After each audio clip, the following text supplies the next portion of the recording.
Good evening, everybody. Hope you can hear me. What we'll be doing is we got a really exciting evening for us. First, what I will do, I will explain to you about this new project, and you can ask questions, on chat, and a colleague of mine will pass on the questions.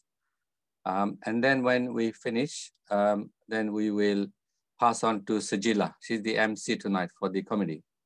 Now, this is the first time we are doing a program like this, so hopefully nothing will go wrong. But if some technical issue comes up, hope you'll be okay, yeah, and still enjoy tonight.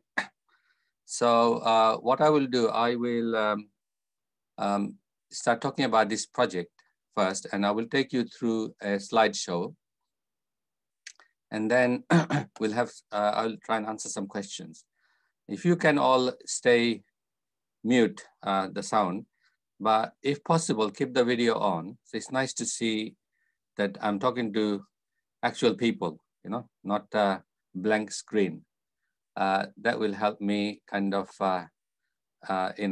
see, whether you are actually hearing, what I'm saying, and hopefully there will be some facial interactions. When the comedy session starts, then obviously stay mute, but keep your video on because the comedians would really enjoy, your sort of visual feedback from their performance. Yeah. So I will now go and just talk about the project. I will start the slideshow.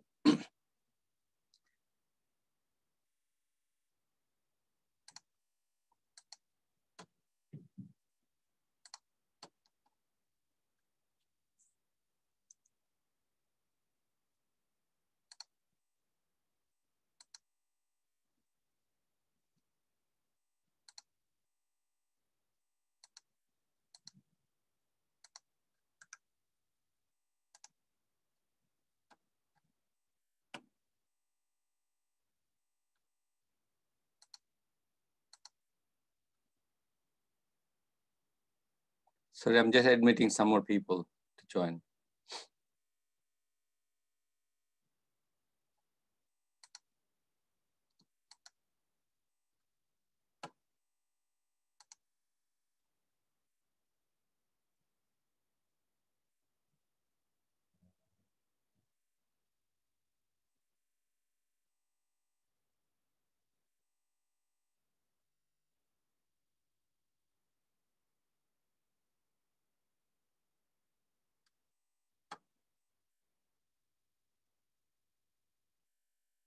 Just 1 second, I'm just sorting out something.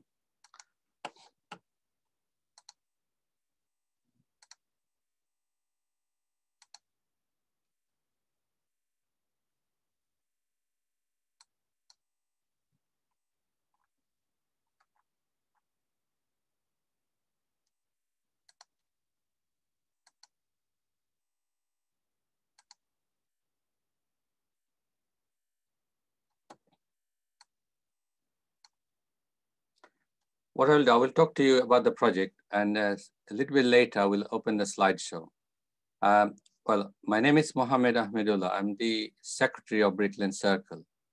I think many people here know about Brickland Circle. If you haven't heard of us before, or if you haven't been involved with any of our projects, you can visit our website and have a look what we have been doing. You will see that we have been doing a lot of things over the years. This particular project is called Knowing One Another Through Philosophy. Now, it may sound strange, a community project with such a name. We ran 2 other Knowing One Another projects. The idea is that we work, with members of the community, diverse community, different people who live together, and help them, get to know about each other through their own efforts. And then we share the knowledge and the information and the understanding that we gain. So we think, if members of the community know each other better, then it will be it will be a better thing. There'll be more empathy, there'll be more understanding. And also, and it will help reduce prejudice.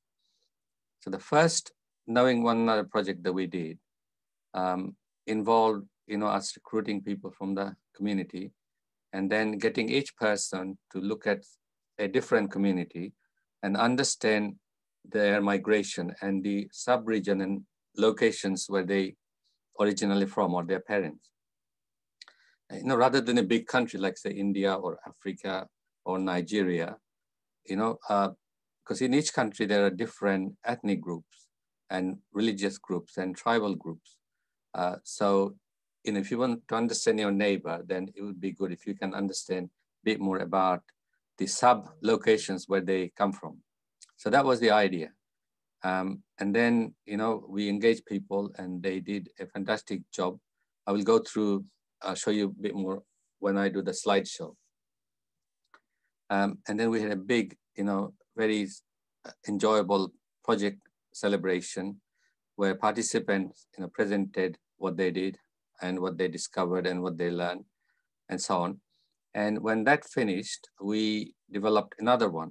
It was called Knowing One Another Through Drama, through the art of drama. So we engaged, about nearly 40 different people, mostly young people, and each group looked at a different subject area. One subject was multicultural, another multiracial, multi-generational, and multi-roots into this country.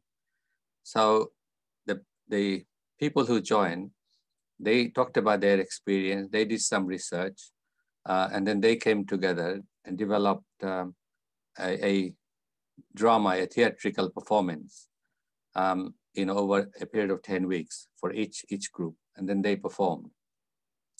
And it was a really beautiful experience, of learning, understanding. There's a lot of creativity involved. And we talked to, a lot of people. There was a lot of feedback. And some people suggested that, we need to look at more deeper, into some of the issues that we explored previously. And also, we had Brexit in the last few years. And, a lot of prejudices were, coming back to the forefront. And some prejudice that people stopped promoting started to become, more acceptable. So we thought, why don't we develop a project where, we will, get participants to explore, their world, what they experience, the tension, community tension, and good thing and bad thing, and explore them at a very deeper level. So we came up with the idea of, applying philosophy. And it sounds very big, and some people might get a bit carried away, right? But because we believe that every human being is a philosopher, right? Within us, we have the ability to be critical thinkers, and we understand contradictions. We know when somebody is lying or somebody is using propaganda and so on. So what we want to do is develop a project where we get a group of people and we put them through some training so that we can develop some kind of common understanding between the group who join about different branches of philosophy, like logic, logical thinking, and knowledge claims, and so on. So what we will be doing is running a series of training workshops, covering this philosophical, these traditional branches of philosophy as categorized, within the Western tradition. Plus, we'll also look at some Eastern philosophies, right? And decolonial stuff, right? Yeah. The new thinking, that decolonial people, how they are coming and challenging a lot of assumptions and a lot of worldviews, which keep structures of domination and subordination in place, or help them perpetuate. So they are doing some good work. But also, we live in space, in physical space where we interact. We live in houses, we interact on the road, in the train, in the swimming pools and gardens and so on. So we have someone who will run a workshop on, looking at how designing and creating spaces, right? Yeah, either help challenge and reduce prejudice and community tension, and when, what kind of space actually contributes to community problems. And then what we will be doing is, after that, people who join this project, they will run monthly workshops and provide support. And then each person will choose a particular issue in the community, a community cohesion issue, because we want this to be like practical, and then apply, some philosophical thinking, like use logic, and examine something to see, whether they're consistent, the arguments or the claims, which creates the problem, right?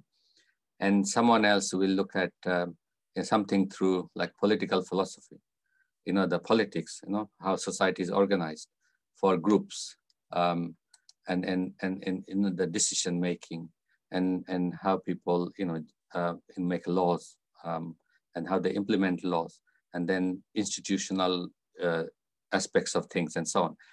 And then, you have like ethics, moral philosophy, we try to justify based on something right and wrong. So there will be, a lot of tools, philosophical tools that participant will use to kind of analyze, the problems and issues that actual people on the ground experience. But sometimes, the actual experience, they come from theories and ideas that comes from the top, or some sinister people that we don't even know. So it's just applying critical thinking and evidence to judge, various claims and factors that cause community cohesion problem. What I will do now, I'm just going to go through the slide now, and there will be some repeats. And after the slideshow, then I will pass on to Sijila, who will run the committee session.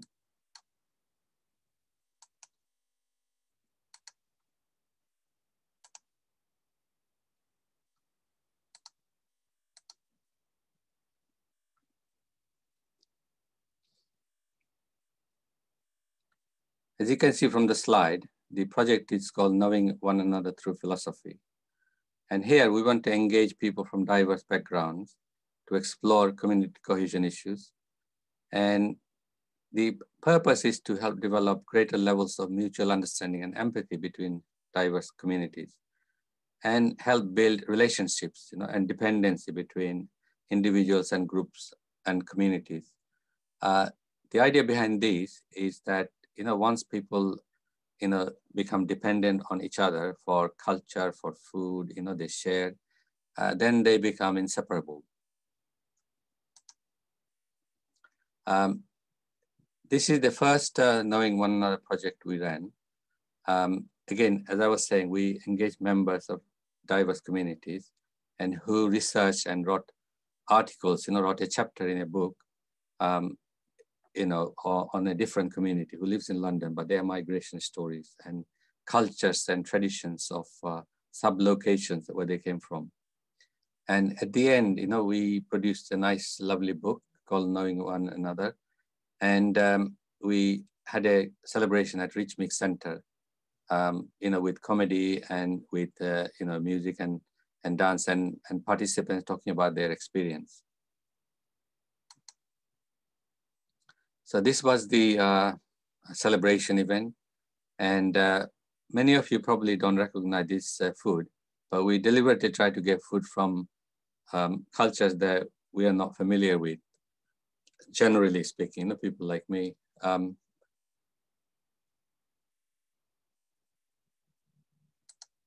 We had a very big event, and actually it was completely packed. We couldn't, meet the demands for people who wanted to join.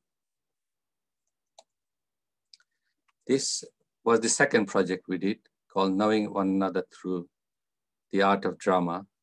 And I was saying, you know, we covered multi-generational, multicultural, multi-faith, and multi-roots.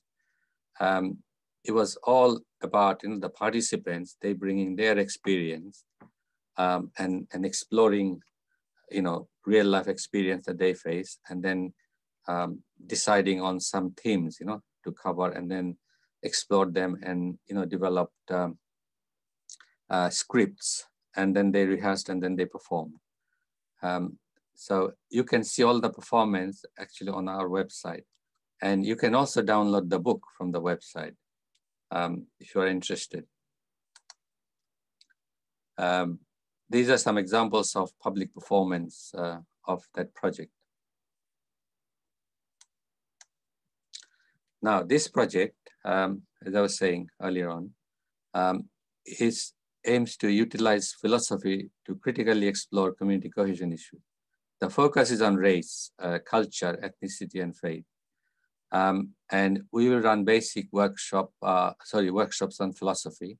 And on the right-hand side, you can see some of the topic and some of the individuals, you know, who will be delivering the sessions.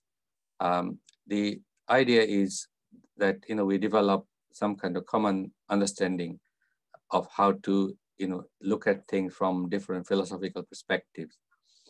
So as I was saying, you know, the participant who joined, they will choose a real life practical community cohesion issue, and then undertake research, right, to understand the context, and then apply a particular branch of philosophy to explore the issue, and then produce a written piece.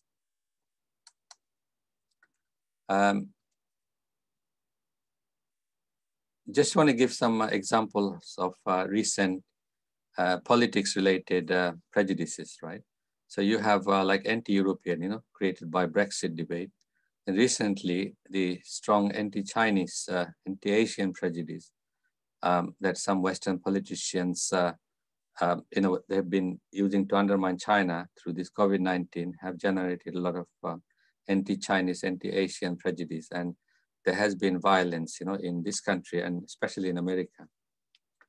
Then you also have intersectional prejudice. Although this project is focusing on, you know, race, ethnicity, faith, and culture, but sometimes they relate to other things as well. Like, say, for example, a lot of anti-Muslim prejudice based on or how people use the idea or fact that Muslim communities treat women badly. So someone, you know, looking at the prejudice can also look at the other dimensions as well. Then intercommunity prejudice. You know, you have prejudice against Hindus and Muslims.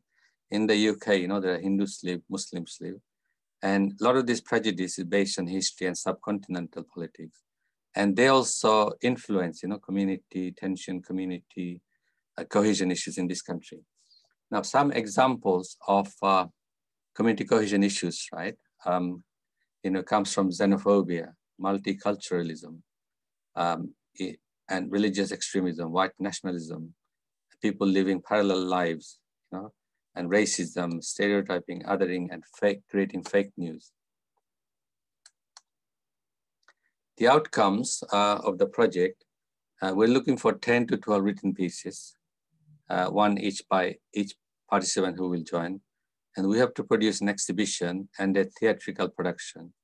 So what that will involve is, you know, the real life scenario, real life issue that each participant will explore and theorize about and talk about and try and understand.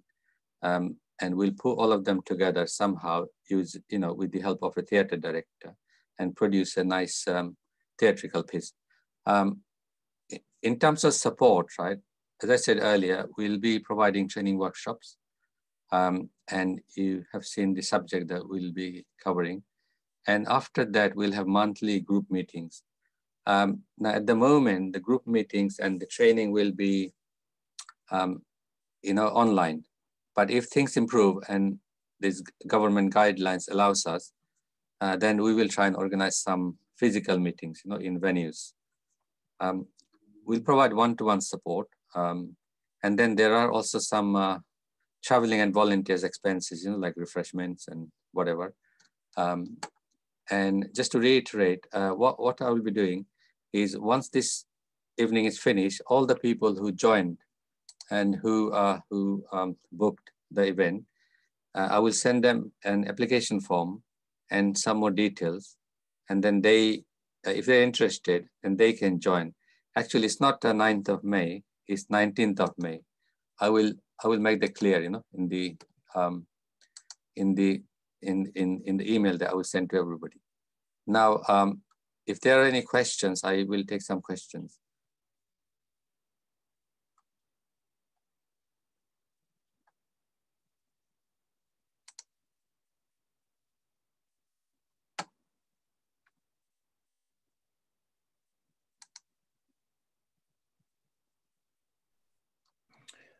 Nice. Yeah, it sounds like a really interesting subject or theme, in terms of, the question was, how do you get to know one another through philosophy? I think you've kind of identified key areas, and I think there are a few others that people have mentioned. How do you see people engaging on this kind of a project with this style of working, especially with this kind of, as you said, online projects and schemes? Because when you're working in person in theatres or spaces, it is different. But this is a different kind of space that you were talking about. So how do you see it kind of being more engaging and interactive? Well, we're learning, more and more how to do this online, but I'm hoping that things will improve. So some of, these projects, we are hoping to finish this, say, by December, but latest by next March. So I'm hoping that things will improve by then. Enough sufficiently for us to have some sessions. It'd be nice to have, a performance, live performance in a nice venue. December or next March, we might be all right, but unless we get more deadly forms emerging, so we just have to keep an eye on and try and be creative about it. Did you want to ask something, Shannon? I wanted to know regarding the writing. What kind of, are you looking at essay format, or are you looking at creative writing, or in what kind of form are you or are you open to it? I mean, you said you want 10 pieces of writing. Well, what we're thinking is, obviously this is going to be a philosophical analysis, right? Mm.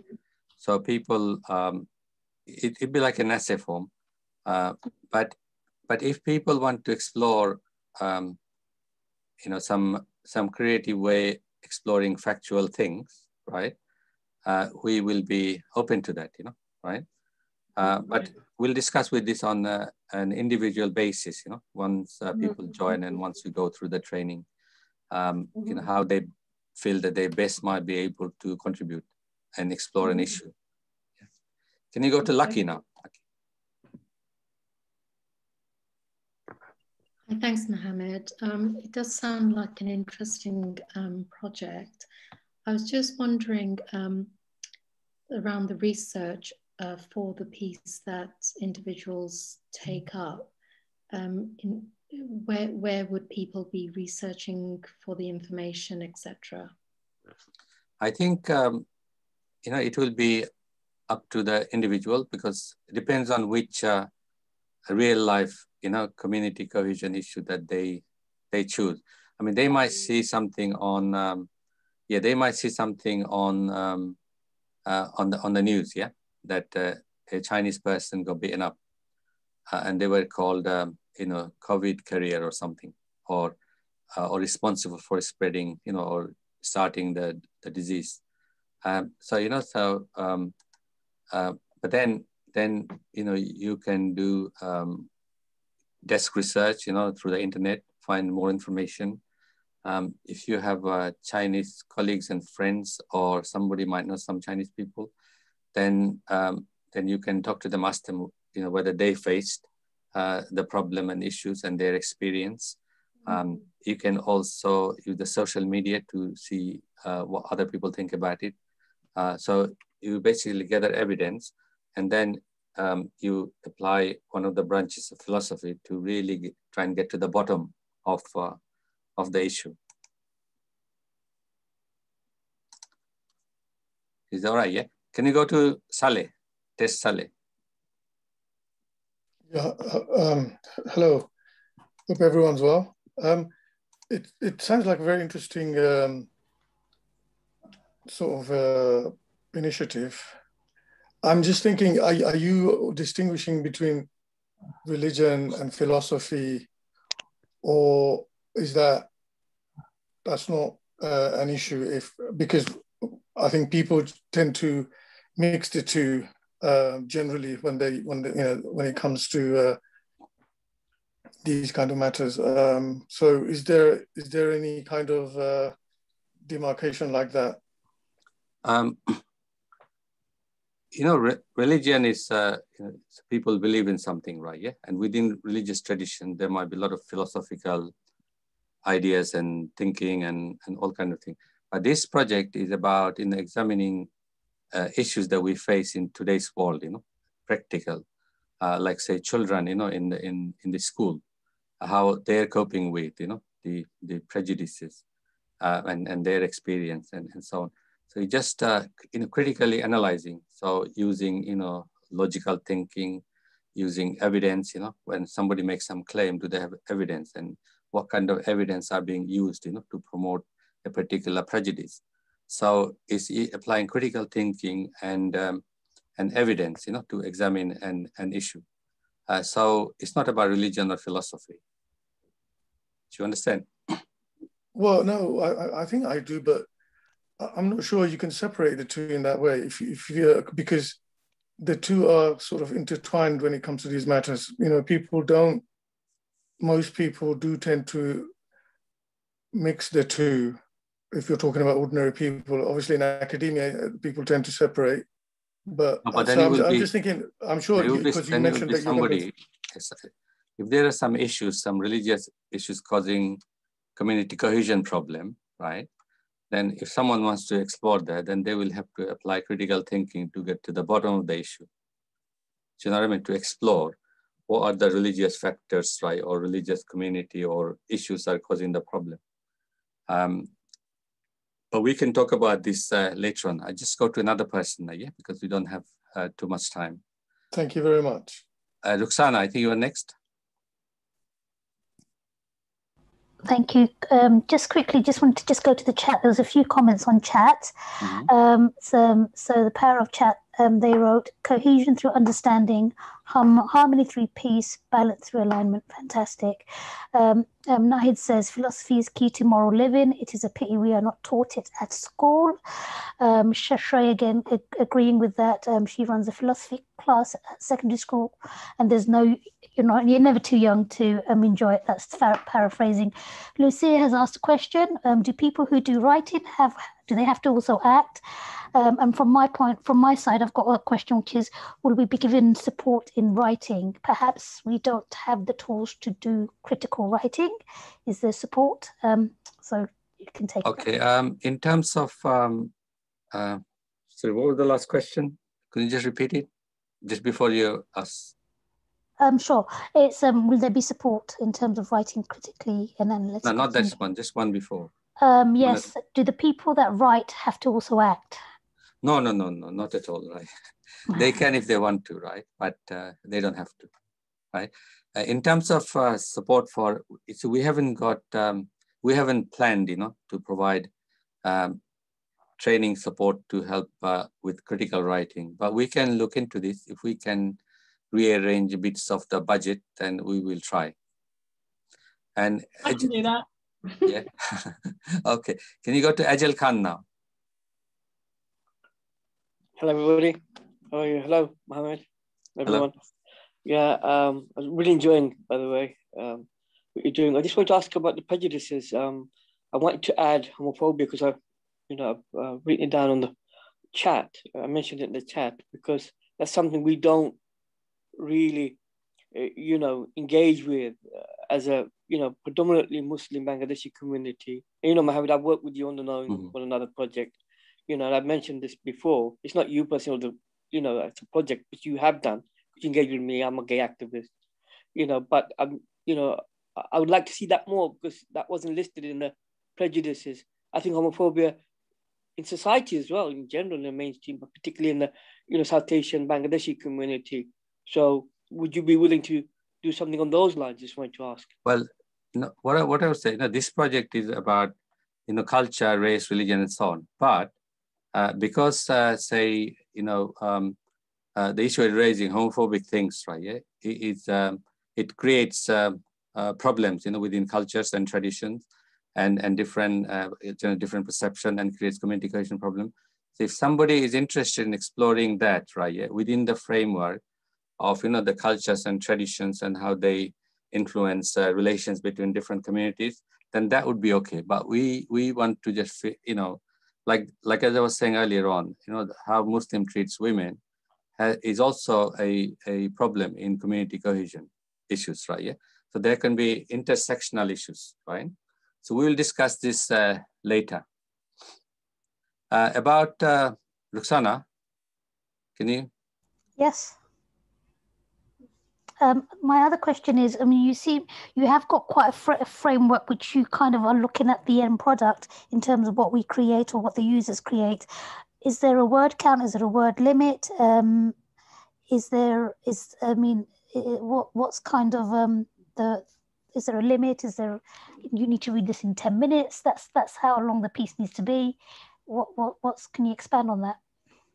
Well, you know, we don't have any word limit as such, but we don't want people to go on get carried away and produce PhD or master degree dissertation. We're talking about a small piece, you know, for community, right? So people can easily understand and share. But then, you know, the discussion has to be, you know, like deep philosophical, but in a simplified way, right?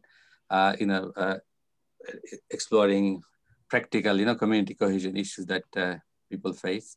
And, you know, like people who join, they will decide, you know, what area that they want to explore, right? We're not going to put any limits, right? Yeah, but we will talk to them, right?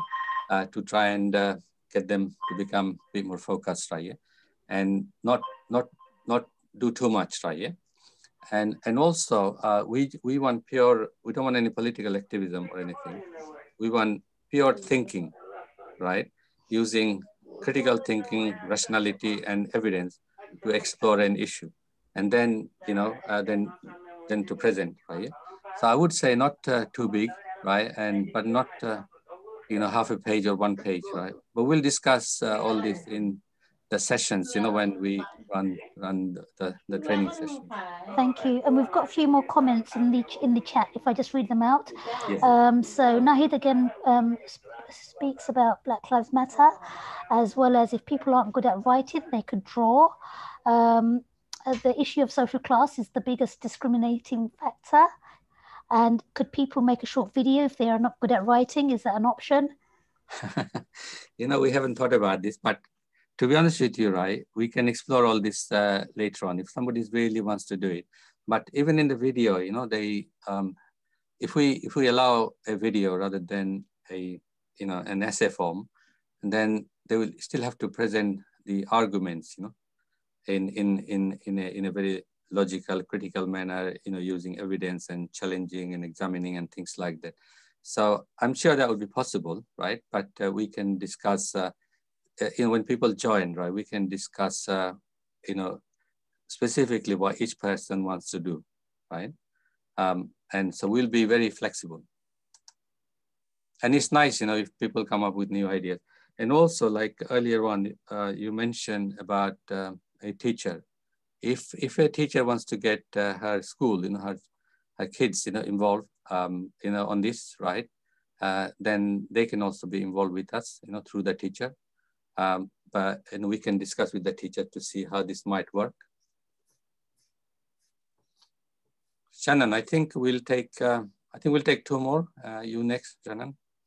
I think this kind of project, I think we need to, as a project, there needs to be parameters, that word count, structure, real clarity of the different branches of philosophy, and contextualizing those branches, you know, the lens within which whoever the writer is going to write through. I think it's important that we set some parameters, because then I think that's a level of support for the writers. And I agree with you that when I did my PhD, and I was told to write academically, but in a way that anyone can understand. And I think that's what we need to, it's like you said, we don't need, you know, PhDs. It's about, can anyone pick up that writing and read it and understand it, and you know, evoke a debate or have a dialogue about it. And I think that's what I'm assuming that's what you want in this project. So I think we do need to, critical thinking, yes, but logic, rationale is just one branch of philosophy. So. No, that's why the thing is, you know, like that's why we're having 7 training sessions. Yeah, exactly. Different branch of philosophy. Mm. And what we thought, right, once we get the group and, you know, they engage, right, and we will talk to them, and depending on who wants to do what, then we can kind of agree. We will be flexible, but obviously there will be kind of limits, you know. Structure, yeah. But we want to sort of finalize, you know, details with the group, you know, once they join, see, you know, what the group is like and what they think as well. You know, exactly. Right? And collectively, we will come to some kind of decisions about parameters, about size, length, and so on, right? That's how I think we want to do it. Then it will work best, rather than, you know, I'm putting all the kind of parameters right now. But there is the general parameters within which we hope to work. If you, if there's no more questions, Ruxana, has there been any more comments so I can move on? No. Okay. No more comments. Thank you very much. What I will do before I pass on to Sajila to entertain you tonight and her funny colleagues, right? I will just say that everybody who joined and people who also booked, I'll send everybody an email in the next few days with an application form and, you know, a bit more details about the project, and also link to our website so they can go and see what we have done, and then they can decide, you know, if they want to join this project. Okay, Sajila, are you here? Where is Sajila?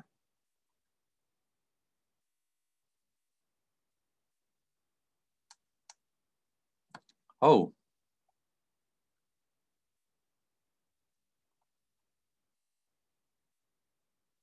I think our host is not here.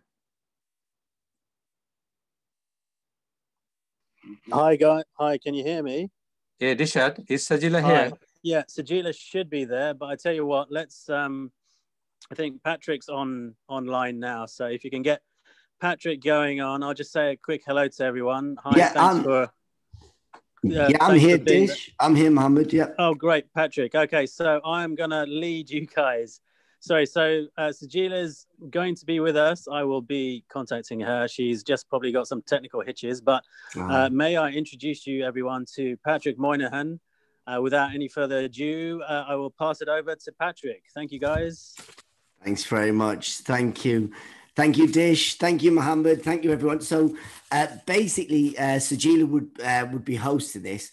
So we'll just wait till she comes on. But I'll just tell you some bits and pieces about me. This is, it's so nice. I was listening to the conversation. I think it was fantastic. We're talking about diversity and stuff. Now, people might be a bit confused. So basically, my name is obviously Irish. My dad's from Ireland, but my mum is from Iran. And I normally, when I tell people my mum's from Iran, I have to explain where Iran is, because no one's ever heard of Iran, because it's never on the news. People are always like, Iran, where is that? It sounds like a nice holiday place. And it is so funny because we, so basically, my dad met my mum in Iran. We were born in Avos. I don't know if there's any Iranians. Is there any Iranians on the Zoom? Let's have a flick through. This is the power of Zoom. It's brilliant. You can literally, you could just look at everyone. Where normally we would do a stand-up show, you'd be in a theatre or in a venue somewhere. You can't, you can't even see half the audience. Whereas here, I'm looking into all of your houses. I can see John Bell has got a lot of books that he's been reading during lockdown. I mean, John Bell is like literally, the rest of us have been watching Netflix. John Bell has been like on Amazon ordering back catalogues of books. Well done, John. Absolutely fantastic. And Najib's got a lovely backdrop there. He's got red curtains. He doesn't want people to see what he's got in his house. Absolutely fantastic. We've got there. That's lovely. So Zoom is so good, isn't it? I mean, Mohammed, very quickly, I mean, have you been using a lot of this Zoom over the last year? You've been a lot of the meetings? Oh, no, that's why I'm a bit nervous because, you know, I'm really scared I'll make some technical problems. I've been getting training today by various people. No, so you were far it has been okay. Yeah. Listen, Mohammed, you did absolutely fantastic because I was watching you putting slides up and I thought, how are you managing to do that? Do you know what? I've been on this Zoom now for about 13 months and I can just about learn how to change my name, but I don't know how to put slides up like that. If you put slides up, suddenly you get filters. Have you seen it where you suddenly get like bunny ears and stuff? You can book a training from me. I'm not very expensive. Okay, fantastic. Look at this, Mohammed. That's fantastic. He's not only heckling, he's getting me booked in. Get me booked in for a training session. Do you know what? I have literally, and I think everyone else has probably done this as well. When the first lockdown started a year ago, I mean, I hadn't heard of Zoom. I don't think most people have never heard of Zoom, have they? And look at us now every day. Every day we're on Zoom, aren't we? I mean, I'm on Zoom every day to speak to my family on Zoom. I don't need to because we all live in the same house. But we've got to that point, you know, where people don't want to see each other anymore, do they? We're just like, oh my goodness, yeah. Don't come in here. Just set a meeting up. We'll all just chat on there. That'll be absolutely fantastic. So so as I was saying about the family, it's my family's all mixed. We're all over the place. So basically, in Avos, which is in the west of Iran, I was just looking around. I don't think there's anyone there. But so basically, it's in the region of Kurdistan. It's on the border between Iran and Iraq. And basically, Avos is one of them places where it's full of Persians, it's full of Arabs, it's full of Indians, and there was just one Irish bloke, which was my dad. So basically, that's what it was like. It's basically like Birmingham, but that's what it was like in the 1970s in Avos, in the 80s. And we grew up there. We were there as kids. And what was quite interesting was because my mum is she's a mixture of, she's Arab and Persian. So she's not even herself, she's not even a full, what people would class as a full nationality, because her mum, my nana, was originally from Baghdad. So where they would, you know, traditionally they'd speak Arabic, whereas my mum would speak Farsi. So on here, I've got a feeling, we've probably got quite a few people. How many people would speak several languages, multilingual? So let's start off. Yeah, we got Kani's got that. Ijah, yeah. Sajil is it. We got everyone. Mohammed, yeah, quite a few. Navid, okay, fantastic. So we got Navid's got 3. What languages are you speaking, Navid? Here we go. Bangla, English, and habla comprendo español un poquito. Oh, look at you showing off. Look at that. Navid is literally he's not only got you've got Bangla there. You said English and Spanish as well. You've got every market covered. South American market, the Asian market, and the European market. Well done. Look at Navid. Navid's going to be sponsoring this next Zoom. Beautiful. Do you know what, Navid, is what's Spanish like? Is it quite hard to learn? Because I was thinking. No, it's very much like Bangla. You know, we say chabi for key, they say lajabi. You know, it's the same. That is brilliant. Lajabi. I love it. Do you know what? It's only because I've been watching so much of Narcos on Netflix. And I thought, do you know what? I think I'm just going to have to nail this Spanish. I'm going to learn it. So so growing up, because my mum doesn't really speak much English. So she would grow up speaking to us. We'd speak Farsi and then Arabic. So Arabic from my nana, from her side. So basically, these two languages are very similar, very nice languages, but there is a slight difference. So obviously, if there's anyone here who speaks Arabic, Arabic is very much more like, and it's very much more throaty. It's a lovely language, but it comes across a little bit more aggressive, doesn't it? Because with Arabic, they're always like, wahid, ana hibak, which is always like, you know, I love you, but I kill you. You know, and that's always a sign of love. Like my Nana's like, I love you, but take a finger. She wants to take a finger off. I'm like, Nana, I think we get the fact that you like, because you don't have to keep cutting yourself. And then you've got the Iranians, Farsi, which is, it's a nice, Farsi is much more gentle, isn't it? Farsi is much more like, you know, So if anyone here speaks Farsi, you would probably know that that basically means you are very nice people, but will this boat get us to Kent? You know, so that's what Farsi is like. It's very, very universal, very open. And it was hilarious because we were in Iran as kids, and that was, you know, nobody was really planning to move or anything. And then in about 1980, there was a big war because we were on the border of Iran and Iraq, and there was a big war, and Saddam Hussein had sort of bombed Iran because after the revolution, they saw it as unstable. So there was loads of like chemical warfare and everything. It was being bombed. So we managed to go across to the Middle East, and then we went into Amsterdam, as everyone does. You know, you go into Europe, and if you want to come into England, get yourself to Amsterdam. We did that, and then we came into the northeast of England, into a little place called Redcar and Middlesbrough, which, you know, I don't know if many people would know this. If most people are probably in the south or in London.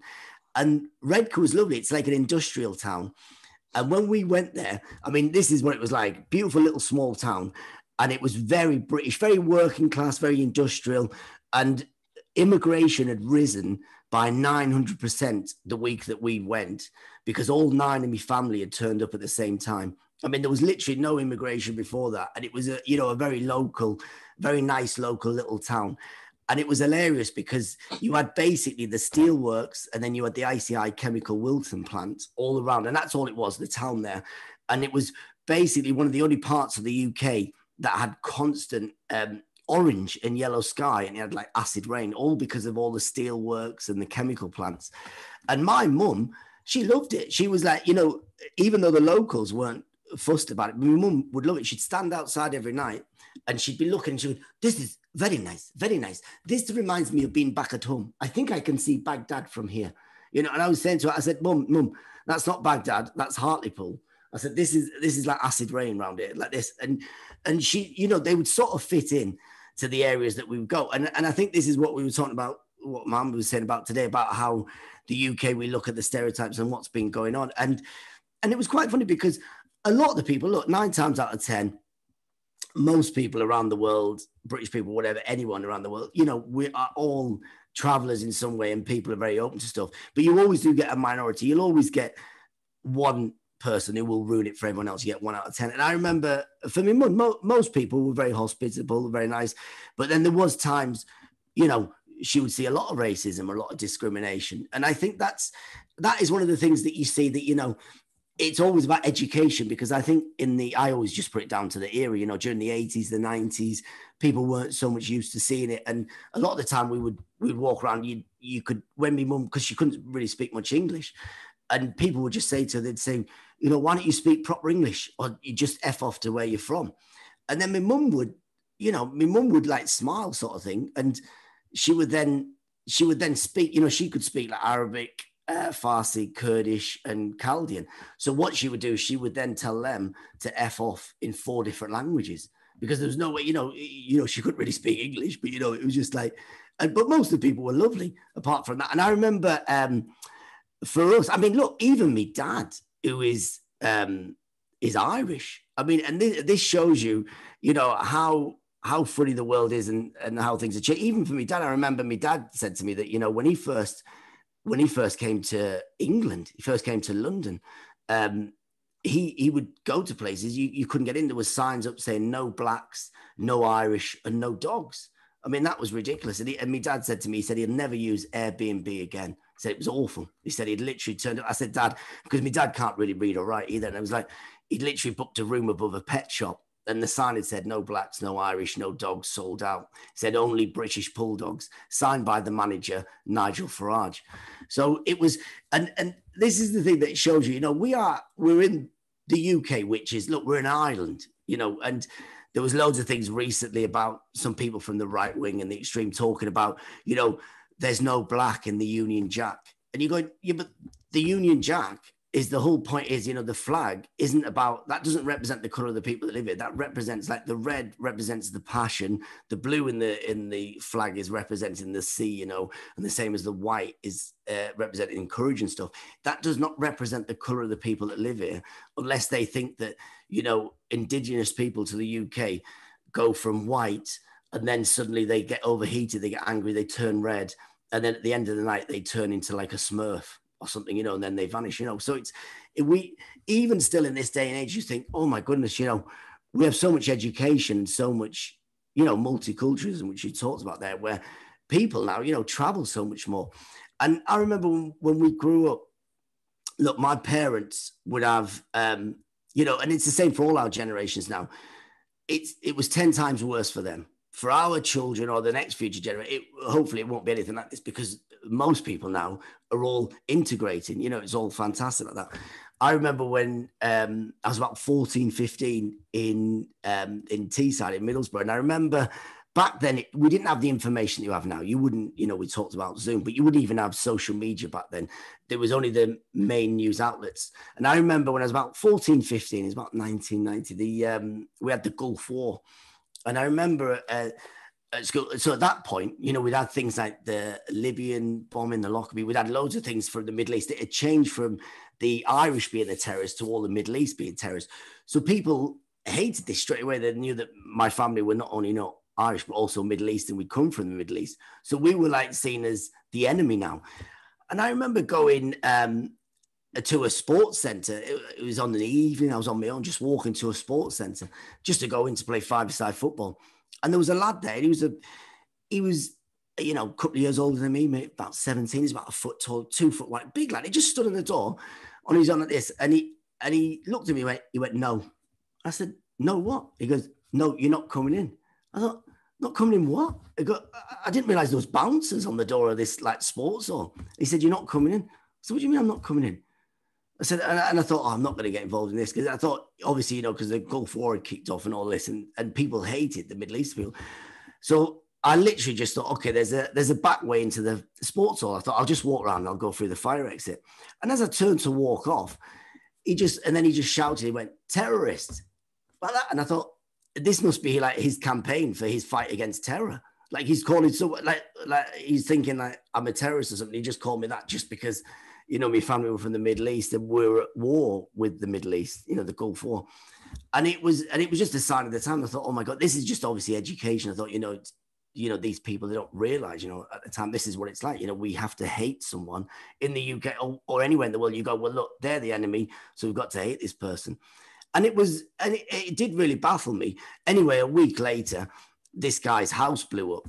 And the police couldn't work out who did it, because they found that the explosives had come from the Middle East, but the detonator was from the IRA.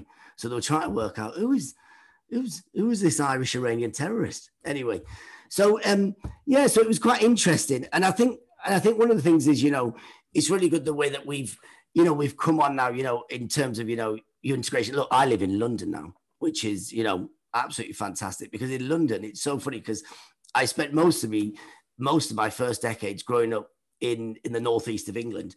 And it was so funny trying to explain to people. People say, where you from? And I'd say, yeah, I'm from like Middlesbrough, I'm northern, you know, and they wouldn't accept you as English. But then when you come to London, it's great because people just think you're northern. So it's like, and I think that's the great thing we've got about England, that, you know, well, London, in fact, as well, it is this melting pot, isn't it? That, you know, people just get on with it, and they, you know, nobody's really that interested, you know, in terms of, you know, they're just interested in each other's culture and not pigeonholing people. And I think that's one of the things I'll tell you very quickly though was, and this is an example of it. Like, for instance, when people are always going, yeah, but sometimes, you know, people will always say, but multiculturalism doesn't work. Groups won't integrate. You can't mix groups. People don't want to know about different cultures. And I think that's absolutely rubbish. I mean, look, I'll give you a classic example. So we had, so Christmas recently, you'd have, you know, these big events. We would have family come over from all over the world. You'd have the Irish family would come over, the Iranian family would, Arab family would come over. We'd have people from all over, and then we'd have local people would come over, and they'd all be in the same house together. None of these people could speak each other's language. The Iranians can't speak English. The Arabs, you know, can't speak English. The Irish couldn't speak Arabic or Farsi. But these people would get on. They would love each other more than they would like each other. You know what I mean? Like the Arabs and the Iranians, who should really be getting on, were just throwing rocks at each other, shouting, you know, Sonny, I'm Sia, Sonny, you know, and they'd get on. Whereas the Irish and the Iranians, Arabs would all just chat to each other. even though nobody knew what they were saying, you know, they'll all be chatting, going, Yalla, alhamdulillah, oh, you know, fantastic now, it'd be great now, you know, fantastic. We all talk, and the Irish would talk so fast, you know, they wouldn't even move their lips, you know, it'd just be the eyebrows, they'd just be moving like this. So that's the only English they'd speak. They'd speak at this sort of pace like this, you know, they'd be going like this. And it'd be in 3 days of just people talking like this, nobody having a clue what's going on. And at the end of it, it was amazing, because at the end, you'd have these bonds of people who had never been to each other's countries, didn't really know much about the cultures. And it'd be amazing at the end, be going, Alhamdulillah, yalla ishahallah, holi khubia, khalid zamijin,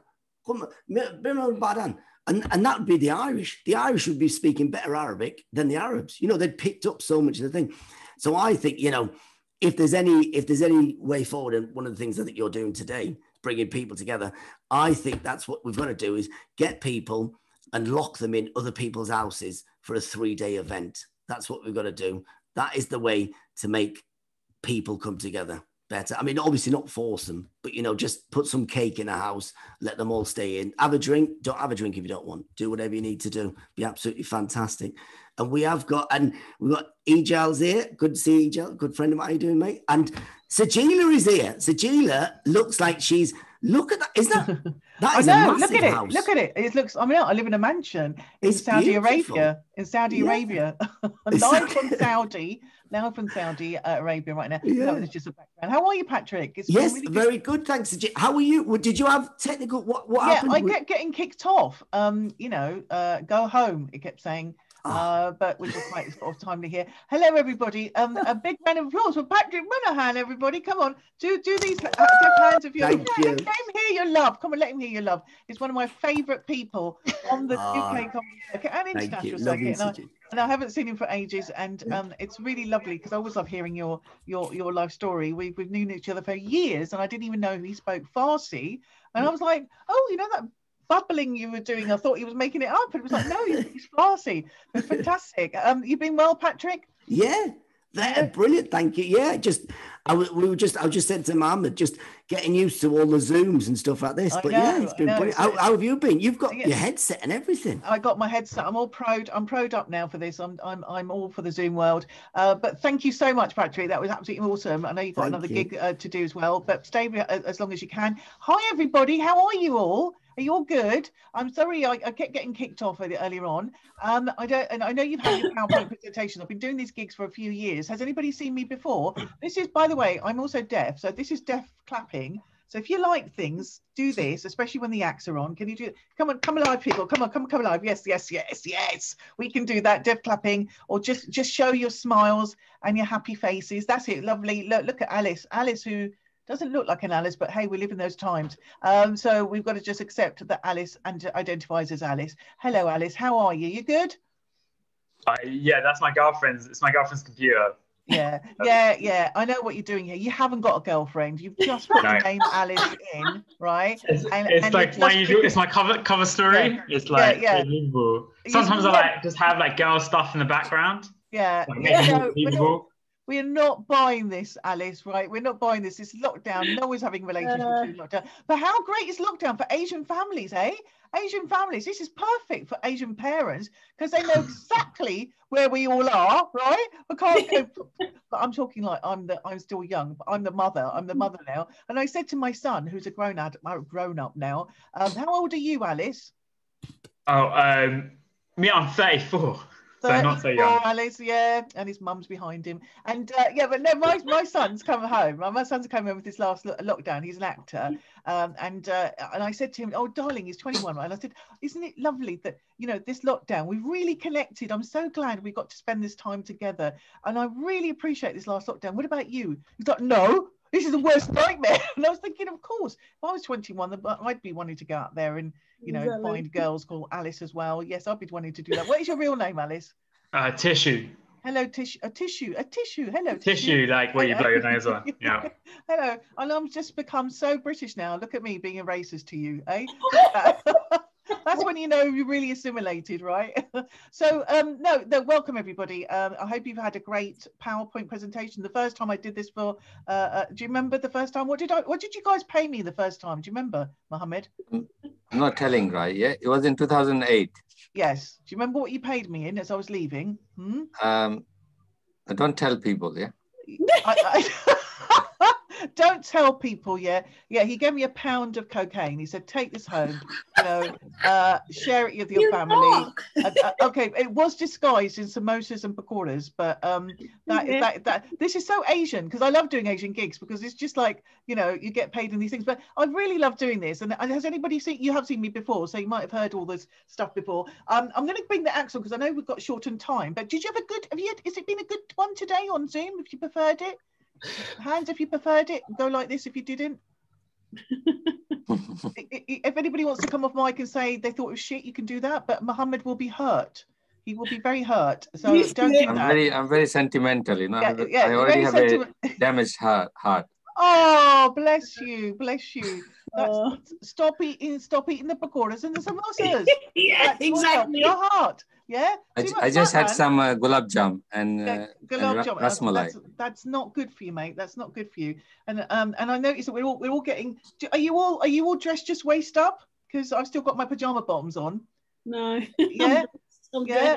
And and with ladies, we don't have to wear bras. They won't notice. Fantastic. Don't have to shave my moustache, because actually Zoom is quite kind, isn't it, ladies? It's quite kind to us.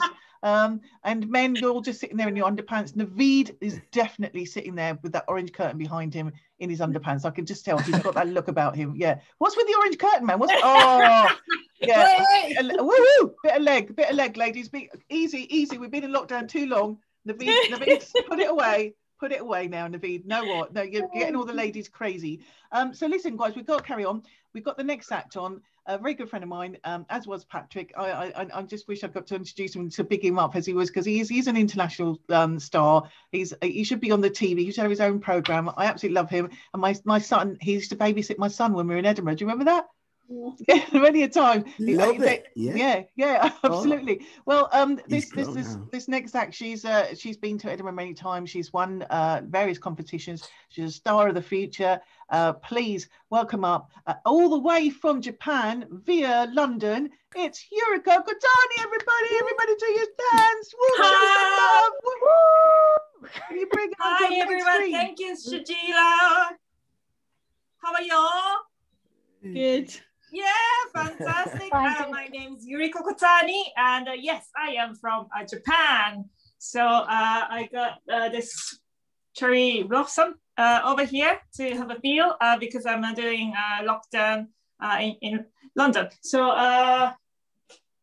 it's been beautiful, isn't it? Outside, like flowers are blossoming now, and hopefully we can do cherry blossom picnic soon. That we do in Japan.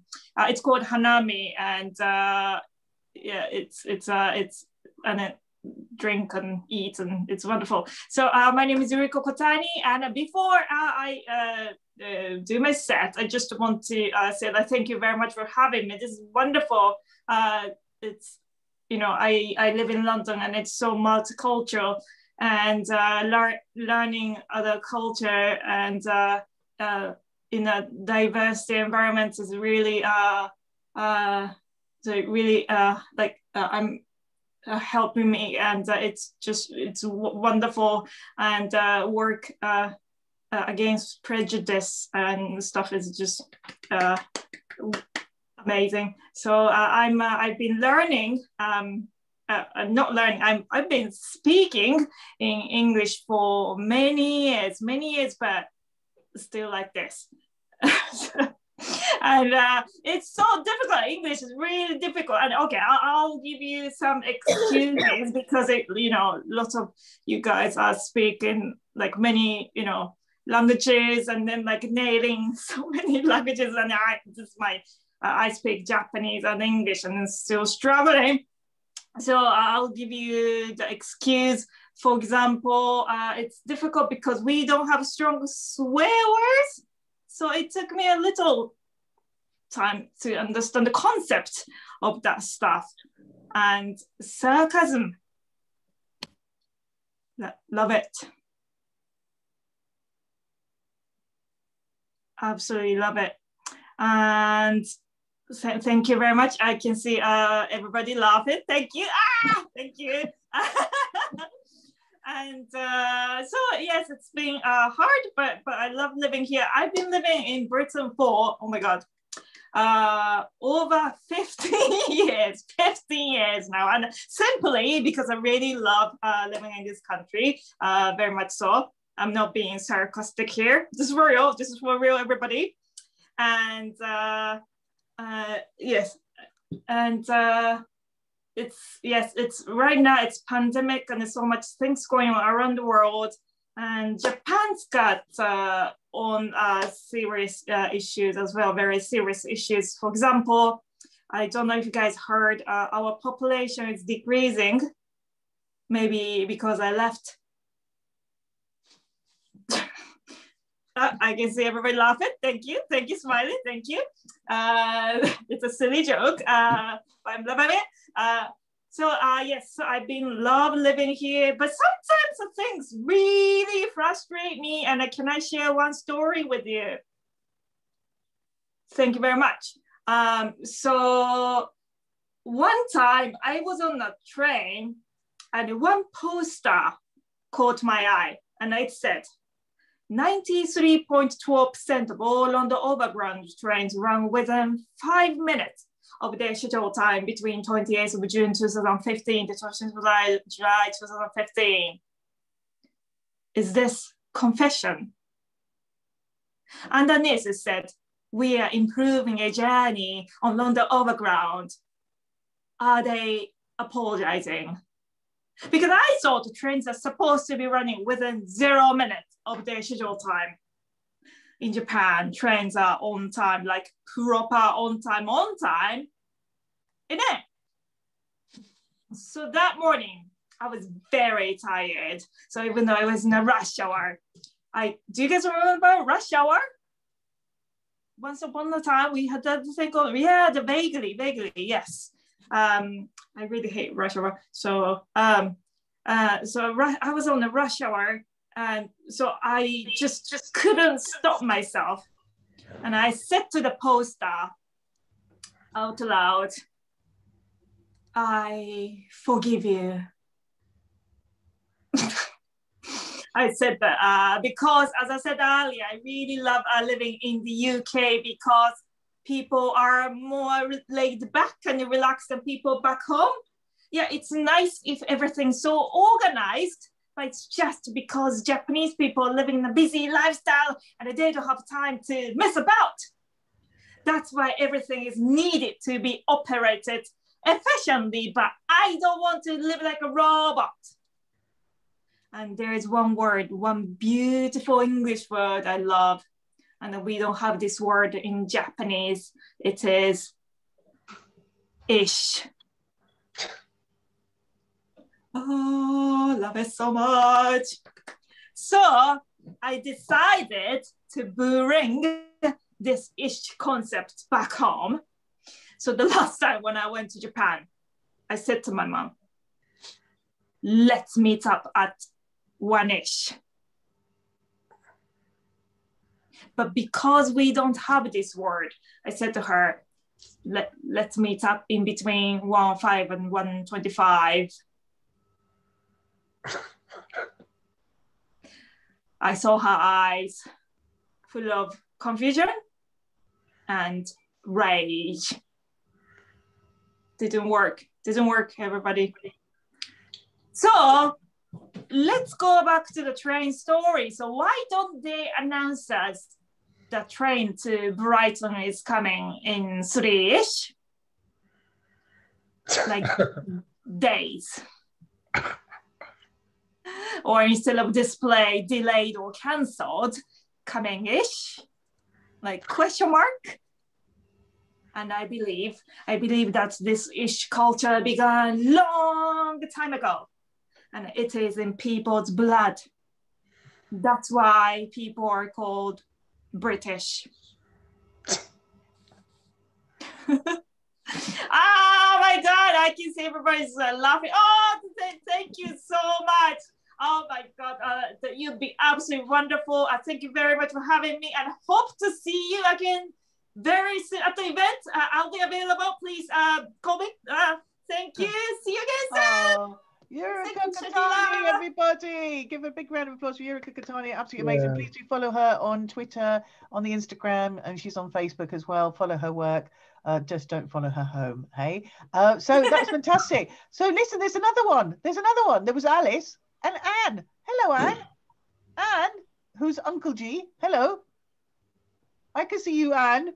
Now, what's your story? Look, he's got to call someone called Anne. There's no Anne, is there? You're all going by women's names. I don't know what's happening here. But hello, Anne. Welcome to you.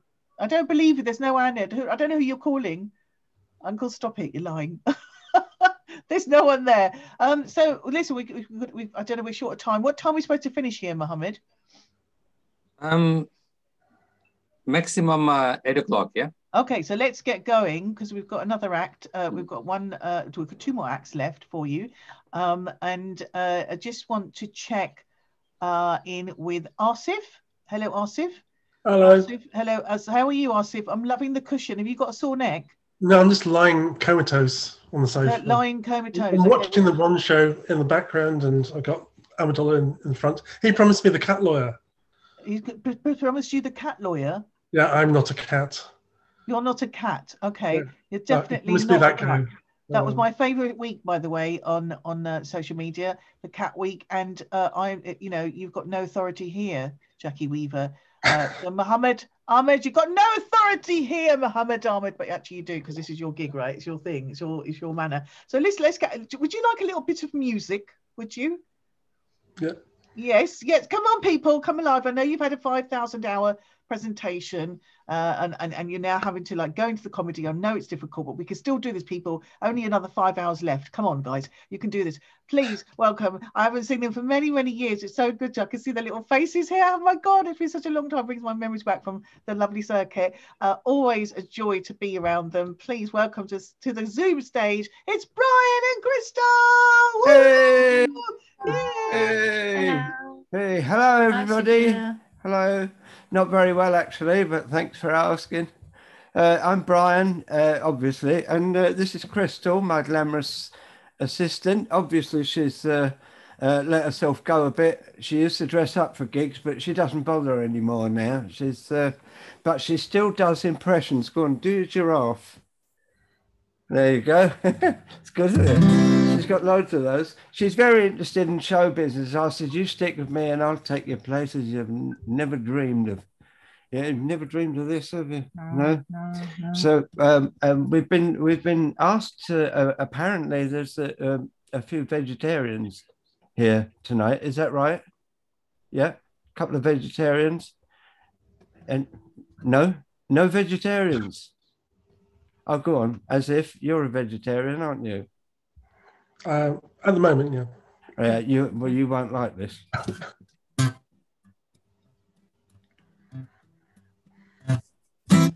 Cannibal the cannibal, what a bloody animal, he's eating everyone he's ever known. His father and his mother and his sister and his brother, and he wonders why he's living on his own. Here's the kind of geezer that'll stick you in the freezer, because he don't know what he's doing is a sin. If he has your everything, he'll emerge a little thinner, and you find your bloody giblets in the bin. Oh! Cannibal the cannibal, what a bloody animal, he's eating everyone he's ever met. His sneaks in his Netflix, you found him in the breakfast, and then he tried to eat the bloody cat. But the pussy was a lucky one, she really was a plucky one. They found her hiding underneath the stairs.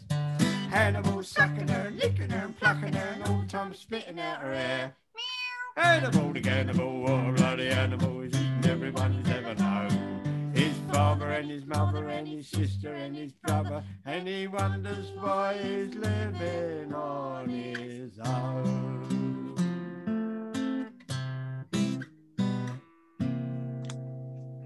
Oh, that was sad, isn't it? Thank you. Thank you very much. Thank you. And now one for the pescatarian. Pescatarians or pis. Are we going to explain about the fish? Oh yeah, if you like, yeah. Go on, carry on. Because this next song is about the rare Patagonian toothfish, which I don't know if you've ever heard of it. But what happened is, well, actually, Prince Charles has heard of it, hasn't he? He has, yes. Yeah.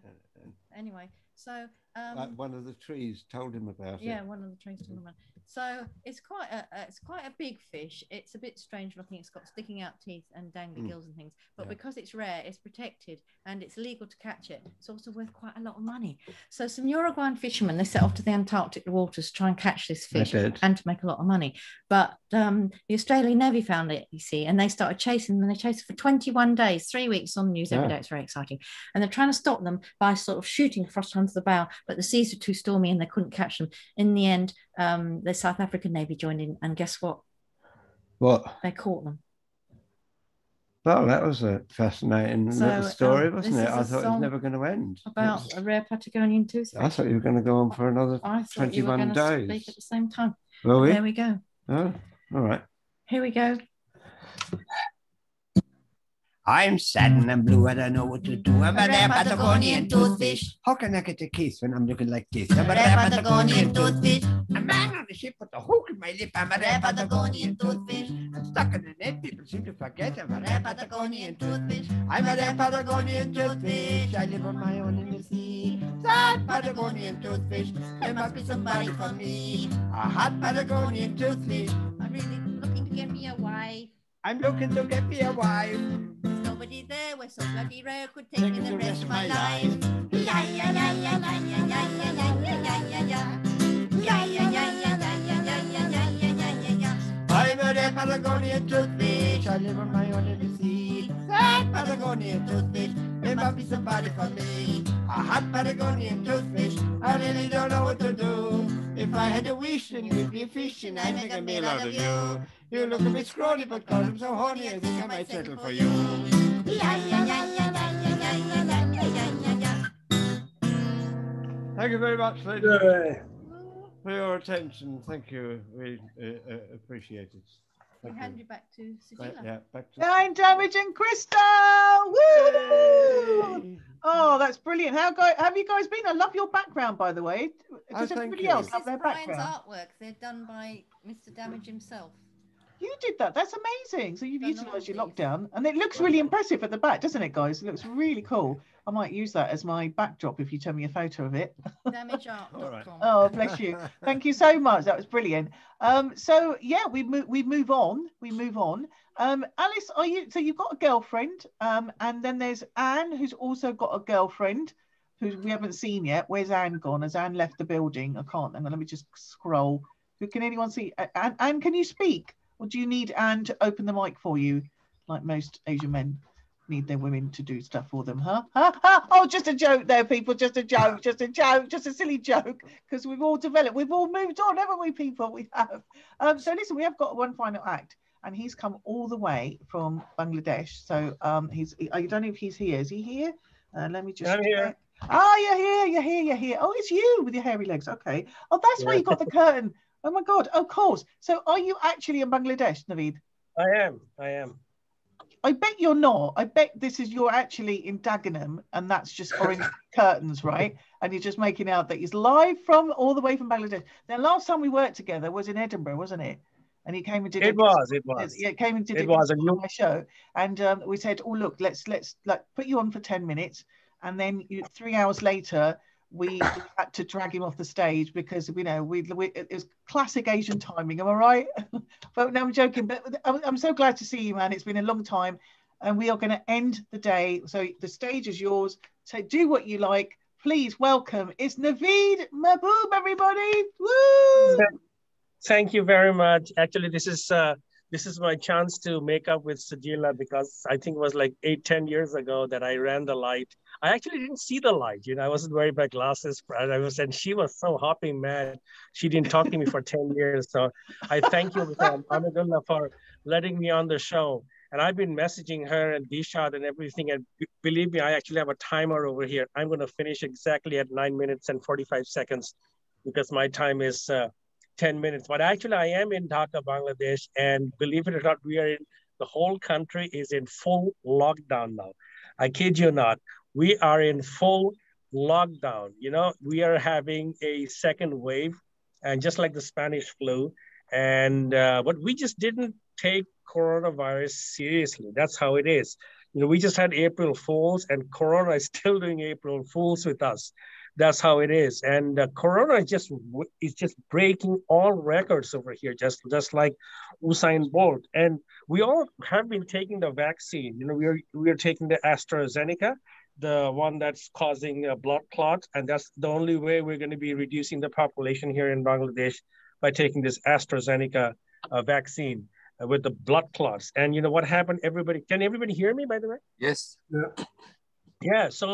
So what happened over here? We all got the first vaccine, and right the next day we were acting like Iron Man, and it's got nothing to do with education.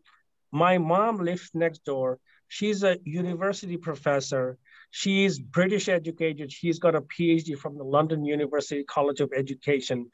And I kid you not, I take her to get the vaccine. The next day she's out. I said, what are you doing? She said, well, I just got my vaccine. I said, Mom, you have to take another one, and another one 2 months later. And oh my God, that's how it is. So we're simply not taking Corona seriously over here. The only concern we have about our definition of being concerned about coronavirus here in Bangladesh is that Ranbir Kapoor got Corona, but his girlfriend Alia Bhatt did not get Corona. So have they broken up? That's really our concern about Corona. And there's a rumor going on over here in Bangladesh. There's actually been a friendly soccer football match between Corona positive and Corona negative. I don't know if it's true, but this is making rounds. And I think after the match, everybody's going to become Corona positive. That's called the sportsmanship attitude, you know, having the positive attitude. But, you know, why did we have this spike? And that's because, thank you very much, Great Britain, the British strain is over here now. And that's it. The strain comes to, the UK strain is here in Bangladesh, and it has arrived without a visa. Now, that's the unfair part. We have to go to the UK, and we have to even fill up in the form how many moles we have on our behind in the form. And then this UK variant shows up. And still Bangladesh loves the United Kingdom so much, from being a colony perhaps for 200 years. And Bangladesh, you know, stopped travel between 12 countries, Argentina and everything, but did not stop travel with the United Kingdom. And Bangladesh's logic is that all the Sylhetis, Bengalis who come from UK, they fly out of London, they fly directly to Sylhet. You know, that's a northern district of the country, and which has the most Bengali populations in the United Kingdom. And Bangladesh, and you know, they're very disciplined. They're going to come from Britain. They're going to quarantine properly. So they go to these hotels, specified hotels in Sylhet, and then they quarantine. And the next thing we know, it's on the news. 2 Sylhetis, they get into a fight with the hotel authorities. And why did they break the quarantine and go out? Because they wanted to get a haircut. That's it. You know, that's how expensive getting a haircut in London is. Look at Ahmedullah. Look at him. Look at this guy. He's like, looks like a ninja over here. And that's why those guys flew into Dhaka just to get a haircut. So Bangladesh still did not stop air travel to the United Kingdom. And so the United Kingdom reciprocated out of graciousness and put Bangladesh in the red list and stopped all travel from Bangladesh to the United Kingdom. Thank you very much. It's just like, you know, Britain takes all the artifacts from this part of the world. You know, I'm talking about 50 years ago. And then they take them from here, they put them in the British Museum, and then they want us to see it in the British Museum, and then they sell tickets to us. That's how it is over here. But anyways, things are going okay. And I took this. Has anybody here taken the vaccine? One. Yeah. Yeah, you took the AstraZeneca. You know, we took the vaccine over here, but people have been very reluctant to take the vaccine at the beginning. And I don't know if this has got to do with the first person in the world who took the vaccine. And you all know from the news that he's a British gentleman by the name of William Shakespeare, who took the vaccine in England. And I think after that, everybody's vacillating to jab or not to jab. That is the question.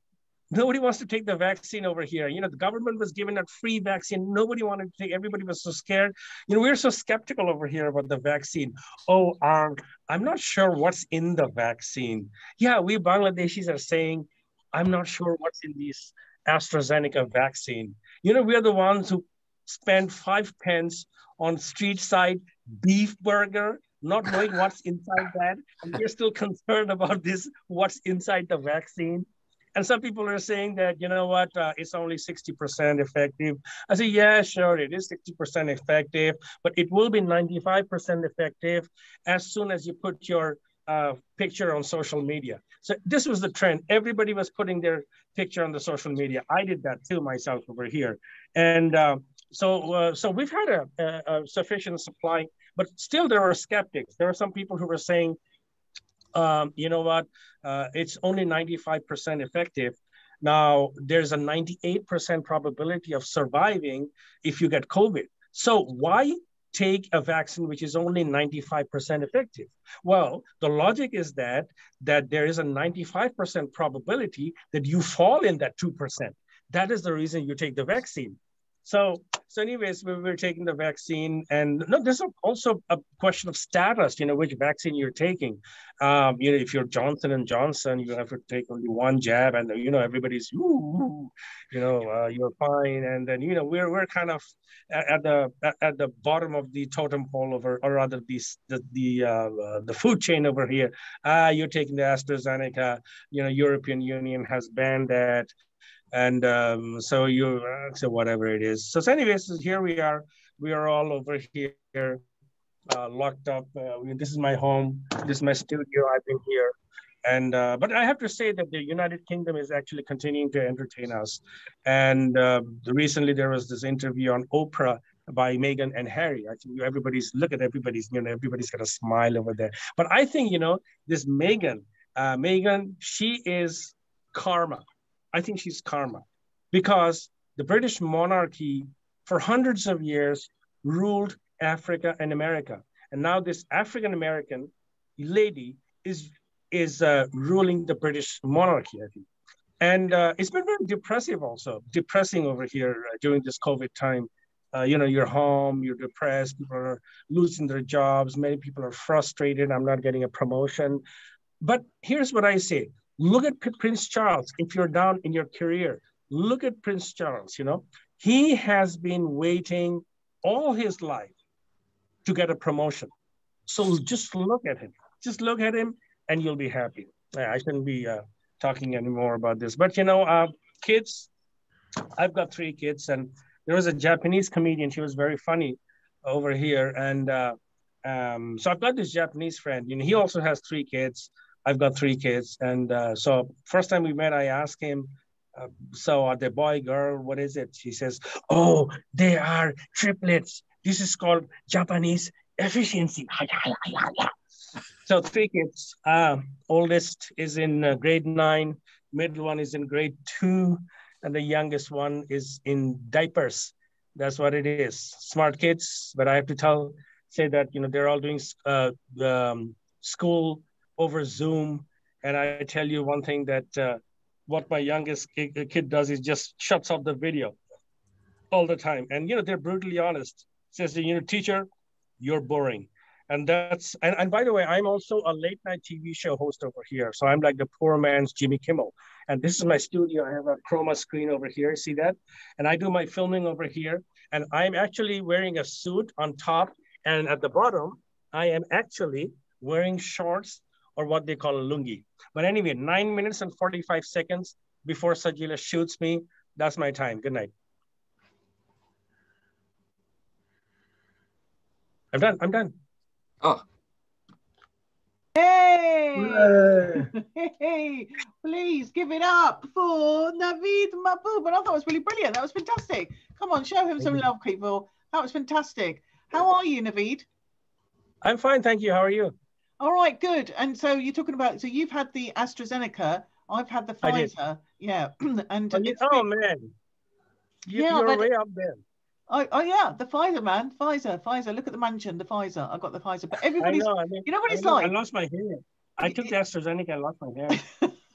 Well, I've got Pfizer who make, what do they make? They make the little blue pills, don't they? So I don't know what that's going to do to me. I don't trust the Pfizer, to be honest. But it's a bit like ordering in a restaurant. You know, when Asian people, whoever's ordered something else in your family, you always want what they've got.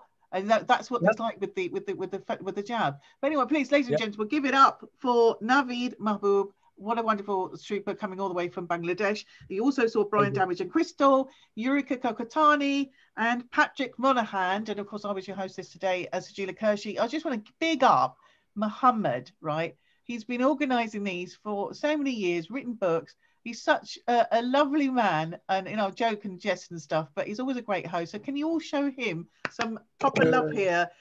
Thank you to Muhammad and all your team for doing this, because this is fantastic what you do. So bless you, and give it up. And I shall hand it back to you now, Muhammad, to close up. And I feel like your family now, because we've worked together for so many years. Thank you, Muhammad. Thank you, everyone.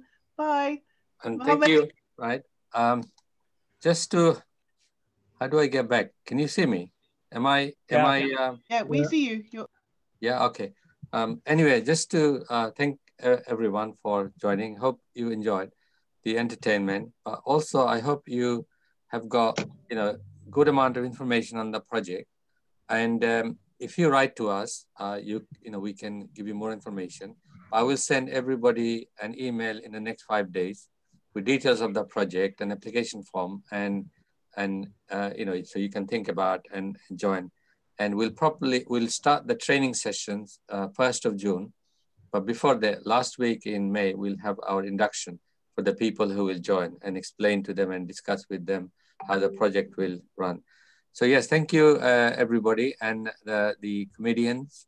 And we hope to organize regular events in physical venues once everything is okay, once everything is safe. And yeah, this is one of the entertainment I really enjoy, stand-up comedy. It's just something I really enjoy. And a lot of my friends enjoy it. So that's why we try to organize one occasionally, not like, but we hope to do something more regular, when things improve. All right then, yeah. So thank you everybody, and hopefully see you soon. Bye. Bye.